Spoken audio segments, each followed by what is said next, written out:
Here at Internet of Things Izmir in Turkey. I'm here with Patrick Bosteels.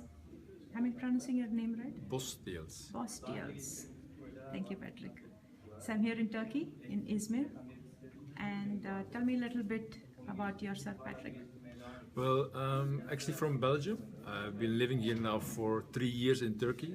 I was a serial entrepreneur. I had around 14 companies, some good, some bad.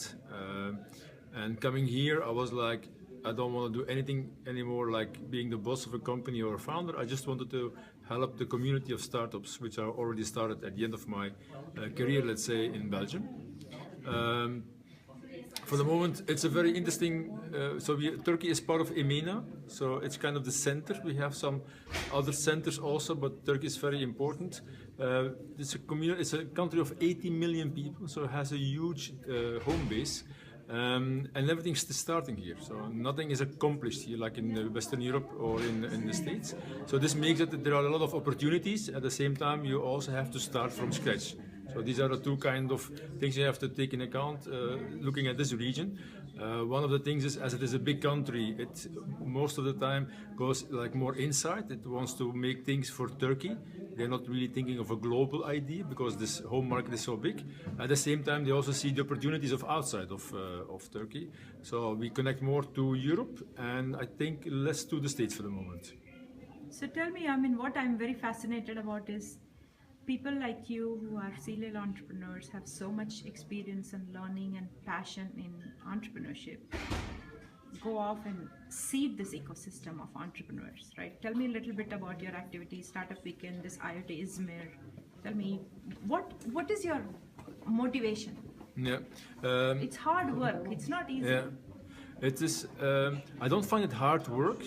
It's more you have to find a way to make it also sustainable for yourself. It's very easy in the startup world to be very, very active and do a lot of things and become like so-called popular, but at the same time you also have to feed yourself and live here because you also have rent to pay. To make economic sense of this? Yeah, so the business case in what I'm doing is very, let's say, the business case is not correct for the moment, but in the meantime, it's like what every startup should do. We try to find out what is sustainable and what could be a business case. So at this moment, it's more like goodwill spreading around and creating a market, and the market is the mentors, the startups, and the investors. So you connect all these people, and we are the glue of all these people. So that's what we do with Stage-Co. So we're kind of a community platform.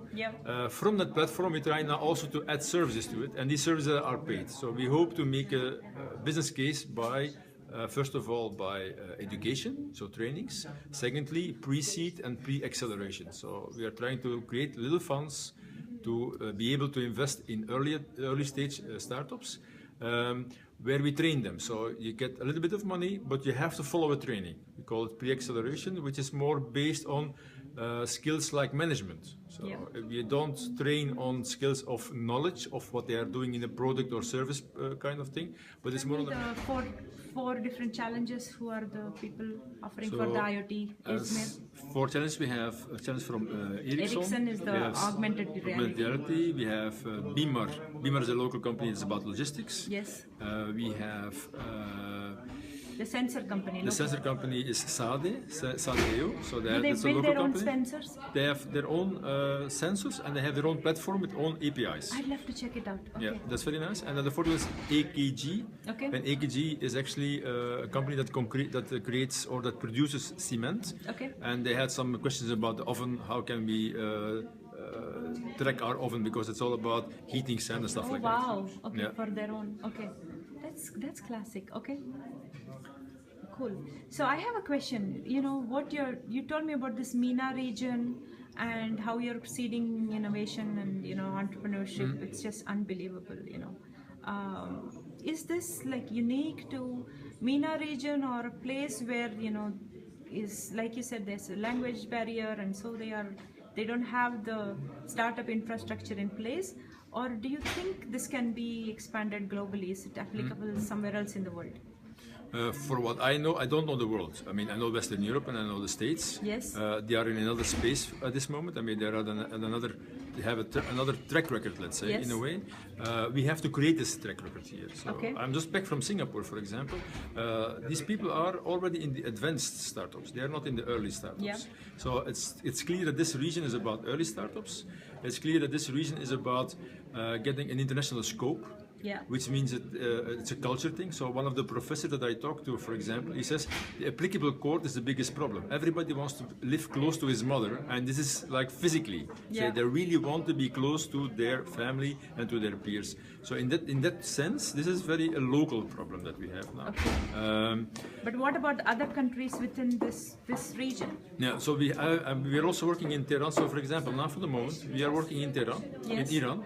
We see the same problem, exactly the same situation. So what we do now is we try to bring these people to Berlin. So we are also active in Berlin now. We try to bring these people to Singapore. So because we're also active there. So we try to cross-pollinate with other...